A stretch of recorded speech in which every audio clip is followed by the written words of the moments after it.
আমি এখানে ইংরেজি ডিপার্টমেন্ট 12 ব্যাচের স্টুডেন্ট।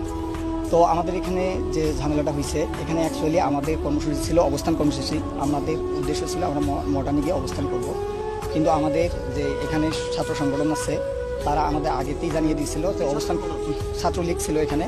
তো ওরা আমাদের জানিয়ে দিছে যে এখানে হচ্ছে আপনাদের অবস্থান কর্মসূচি করা যাবে না, আপনারা হচ্ছে পদযাত্রা করেন। আমরা সেটাতে একমত হয়ে আমরা এখানে পদযাত্রা করার জন্য ইচ্ছুক ছিলাম, কিন্তু তারা পরবর্তীতে আমাদের আরও ফোর্স করে আমাদের যে সবার সাথে কথা ছিল আমরা হচ্ছে পদযাত্রা করে চলে আসব। কিন্তু আমাদের যখন ক্যাম্পাসের গেটে যখন চলে গেছে তখন ছাত্রলীগ সহ বাকি স্যাররা যারা আছে তারা আমাদের হচ্ছে বাধা প্রদান করছে। স্যাররা অ্যাকচুয়ালি যখন সামনে আছে তখন পিছন থেকে এবং তাদের যারা তৃতীয় পক্ষ ছিল তারা স্যারের উপর আক্রমণ করে সেই দায় আমাদের সাধারণ শিক্ষার্থীদের উপর চাপানোর চেষ্টা করছে। এই রকম যে আন্দোলন থাকে সেই আন্দোলনগুলোতে বরাবরই ছাত্র তৃতীয় পক্ষ ঢুকে এবং সাধারণ শিক্ষার্থীদের উপর দায়